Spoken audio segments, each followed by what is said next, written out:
Hey, what's going on? Just got done watching the Jake Paul fight. This is a reaction video. I don't know what you guys thought. I thought it was a pretty entertaining fight. You know what I mean? For guys not having the most experience, Tommy Fury 8 fights. Jake Paul 5, 6 fights. I mean, it was really entertaining. I mean, it had a big fight feel to it. They had like celebrities in the crowd. Obviously the Fury family was there.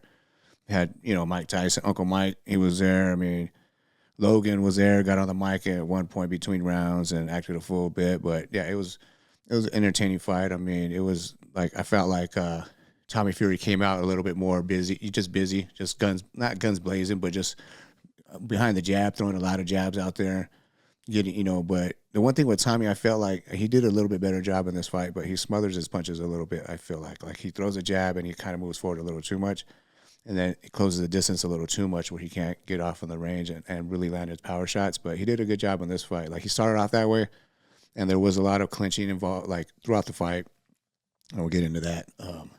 But yeah, that it was a pretty entertaining fight. I think the story of the fight was the jab. I mean, both fighters had moments. There was some controversy. The referee, for sure. I don't even know the ref's name. I got to look that up. But that guy, I was like, man, get Urkel out of there because this guy was just he was just too involved. Too involved. Let the fighters fight out a little bit. And a few times, I mean, there was a lot of little rabbit punching going on behind the head, holding and hitting.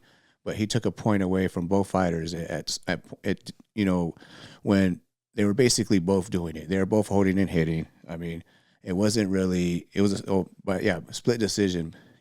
For sure was Tommy Fury won a split decision. Let me get to that, and then I'll get back into the fight. So he won. Two judges had it 76-73, and for Tommy Fury and Jake Paul 75-74. And they first read Jake Paul 75-74. I was like, obviously, I felt like it was going to be a split decision, but I was like, holy shit, he might have pulled off this because of the last round. But so that was the scorecards. And I mean, I tend to agree with it. I mean, it was kind of close because of the referee and because of a little controversy here and there, like in the last round, a knockdown. Whether the knockdown was a slip, we'll get into that like a little bit round by round. Like I pretty much thought that Fury won the first 2 rounds. I mean, he seemed like he was just keeping behind that jab. He landed the bigger shots. And Jake was kind of looking for. He did have a few moments. He landed some big shots, and he was coming forward with pressure. And I think he just wasn't. I think he wasn't using his jab enough and not going to the body enough. I think, and I think that was kind of a key for him. And Fury does bring a lot of pace. Looking at the total punch stats right here is, I mean, total punches 49 out of 157 for Jake Paul, 88 for 302 out of for Fury. So I mean, look at the jabs. 154 thrown jabs. So I mean that's huge. He landed what 30? Can you see that 39, 38 to 25? I thought he landed a lot more than that. Honestly, he threw a lot more. I guess he didn't really land it a lot more. Power shots. I mean, he landed 49. Fury landed 49 out of 148, 33%. 24 for 79, 30% for Jake Paul.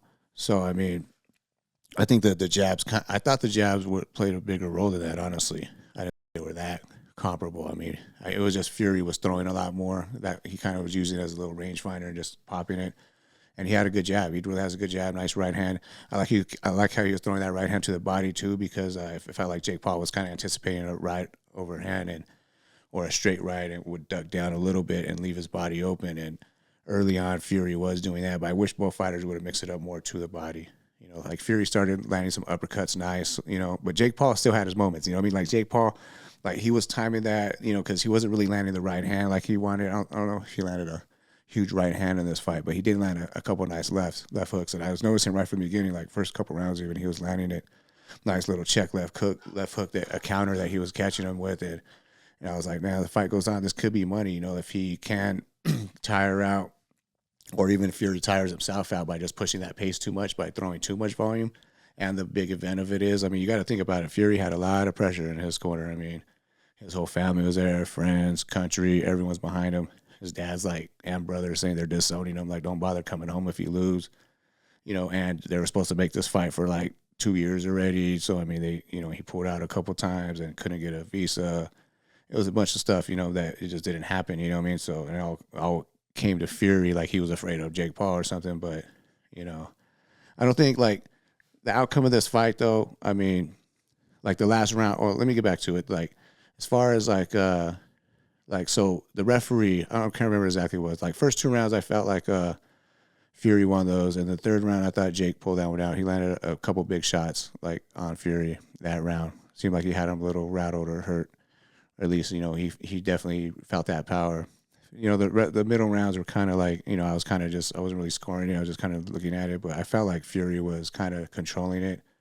Even though Jake Paul was kind of relentless at times, but he wasn't busy enough, or he wasn't really setting up his power punches enough. He wasn't like it wasn't behind a jab.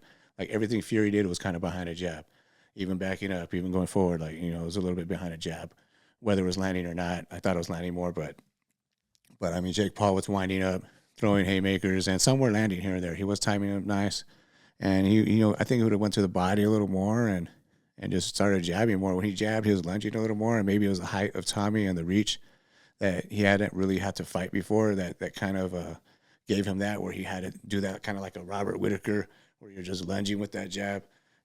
Maybe that was the case. He was having a problem finding Tommy because of the range, but whatever it was, I mean, he still put on a good performance. I don't think Jake Paul loses a lot for this. I mean, even after the fight, he was basically saying, yeah, congrats to Tommy, whatever's a good fight. He didn't agree with the decision. He thought he won, but that's just a fighter in him just going forward. And because he got a knockdown, that's what I had to get to. In the last round, 8th round, he got a knockdown, and it was a jab, and it was kind of a combination of a knockdown and a slip. It was like a perfect timing because Tommy Fury was actually coming in with his jab, his left, and his foot kind of went a little bit further because he does, like I said, he kind of smothers himself a little bit.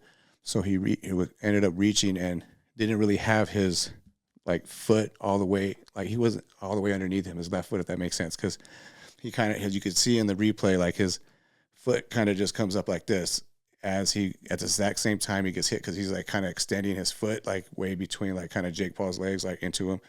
And Jake Paul was throwing the jab at the exact same time. So it was a timing thing where he was coming in and he didn't have his left foot underneath him like a base.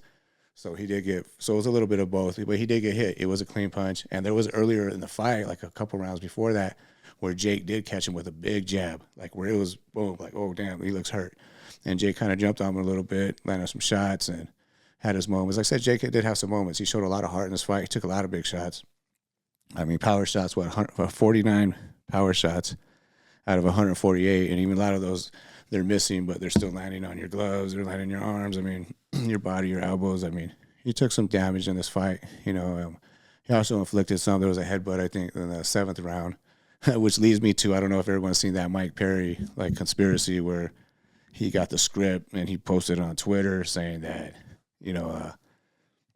Jake Paul was going to win in the 8th round from a knockout and or like a technical knockout, like maybe even a doctor stoppage, like that Tommy Fury would have a swollen eye and not be able to continue, like get it somewhere in the 4th or 5th. And it was funny because, I don't know, it's just a conspiracy theorist in me. I was thinking like, dang, what if this is true? Because there was times in the clinch I could see like Tommy Fury kind of pushing his head into Jake's almost. I mean, almost like headbutting him a little bit. Maybe he was just trying to be a little bit more like just push, but kind of like, damn, is he trying to swell up his own eye here? Like, was Mike Perry onto something? But it was kind of weird that Mike Perry would come out with that, especially he was the backup in this fight if someone was to fall out. I mean, it's kind of weird that he would pull that. So, I mean, I don't think he would say that unless that was some genuine shit, unless someone's trolling Mike Perry. I mean, I don't know. But, well, so anyway, he was saying that 7th round, or the paper was saying anyway, that he posted, that 7th or 8th round, that either Jake Paul, I can't remember exactly, I did look at it, but Jake Paul would get a knockout or doctor stoppage because of the eye swollen shut, and he wouldn't be able to see anymore. And then obviously there's a rematch clause. Jake Paul had a rematch clause in this, so they will be rematching it. But that was a 10-8 round for Jake Paul in the 8th, either way, without the conspiracies aside, so, because, I mean, you got to count it, regardless if it was a slip or not. Same time, he did get hit, and he went down. At the time, it was just a timing thing, so you have to count it as a 10-8 round, and then there was another round where a point got taken away for holding, excessive holding, and hitting behind the head while you're holding, and they took away from Jake first, and he was initiating the holding more, I thought, but, I mean, both of them were both doing rabbit punching, just punching behind the head. There was one point where Jake was completely turned around and Tommy Fury just literally like sized, like measured it and landed a nice like right hand straight to the back of his head. And that just shows that like Jake Paul has a chin, man. Like he has a hard head. He's got a melon, and he could take a shot. I mean, he took some big shots, and he kept coming forward, man. You got to give him that, tired or not. He was looking defeated, but like physically, but you could tell he's a fighter, man. You can't dispute that he's a fighter. Whether or not you think he's world class yet or not, he's not. Maybe neither one of these guys yet, but they put on a show and they put on a good fight, and pressure was on both of them. And I mean, for sure they're gonna have a rematch. Jake thinks he won. They already had the rematch clause, so and I'm sure it made a lot of money streaming wise. So, I mean, yeah, it's ESPN. You can order this on ESPN Plus. So definitely, that's a game changer. But yeah, I mean, I agree with the decision. But like I said, that 10-8 round so that's basically 2 10-8 rounds for Jake because he won the round that he got so Jake Paul got a point taken away in one round. Like it was the middle rounds, 4th or 5th, and then a couple rounds, maybe 2 rounds later, Tommy gets a point taken away for the same thing, holding and hitting. And that round it was kind of weird because Tommy seemed like he just had his arms out. Like Jake kind of seemed like he was initiating the clinch more, but the ref took a point away and evened things up. But so that's 2 10-8 rounds for Jake, and I felt like he won the 3rd round, and maybe one of those other ones. I'm not sure. I thought for sure Jake won 3 rounds, and if 2 of those were 10-8, like I almost could have seen a draw, but the feeling I had was he got outboxed by Tommy Fury. I thought Tommy Fury won the fight, and I agree with it, but I could have, like, if it was a draw, just because of all the 10-8s and point deductions and this and that, then it would just, I would have been okay with it, I think. Like, I would have felt like, damn, that kind of made it that much closer. Like, if there was a gap, like, between a couple rounds, all of a sudden it seems closer when you got a couple 10-8 rounds. So, I mean, I can't remember if Fury took the round that Jake got deducted a point or not. I'm not sure on that one because I remember Jake came out firing up. Because there was another thing I want to talk about. That was that they had open scoring, that the corners of the fighters knew the scorecard. So the fighters knew the scorecards. I don't think the fans did. I'm not sure on that because they weren't displaying it like on the TV, on the broadcast. So they kind of had their own guy that, was keeping score like usual, like an unofficial scorecard. But as far as that, but the fighters and the team, the coaches, they knew what was going on. So, because it did seem like Jake came out a little bit more with a fire under him, and maybe that, I'm thinking though, did that actually hurt him to know the scores? Because it seemed like he was kind of abandoning the game plan and was just trying to go for a one-punch knockout after that and throwing nothing but hard shots and power shots and missing a lot, telegraphing and stuff like that. I think if he wouldn't have known this, and I do think there should be open scoring. I do think that. I agree with it. But I'm just wondering if this is an instant where it actually had a negative for Jake Paul because like now it's just like, damn, I got to, like if you have that mental breakdown, like, oh shit, I got to go out there and win every second or every minute or just throw hard punches. His volume wasn't there. I mean, Tommy Fury almost threw double what he did, but I mean, a lot of that missed too, obviously, with the jabs. And his was more jab, I mean, it's just power shots, only 24-79 for Jake Paul, but it seemed like more. But he did do a lot of stalking. He was coming forward a lot. But he was eating that jab a lot. That jab was money. That jab was money all fight for Tommy. So, I mean, I think both guys could work on the cardio a little bit. I mean, they're going to get better from this. They're going to learn. The rematch, the rematch is going to be better. There's no way it can be because both these guys are going to be better. So, I mean, yeah, that's just what it is. But, yeah, so split decision, victory for Tommy Fury over Jake Paul, 8 rounds. Jab was a story. Jake Paul had his moment, showed a lot of toughness. But in the end, I think they did get the right decision. But I'll watch the rematch. I'm kind of anxious to see what happens next. Or if Jake Paul, because I know he signed with PFL, is he going to go to do an MMA fight next or see what's going on with that? So, all right, that's all I got for now. Let me know what you guys think. Who do you think won that fight? Do you think it was a good decision, or do you think it was bullshit or a robbery and Jake Paul won? Let me know in the comments.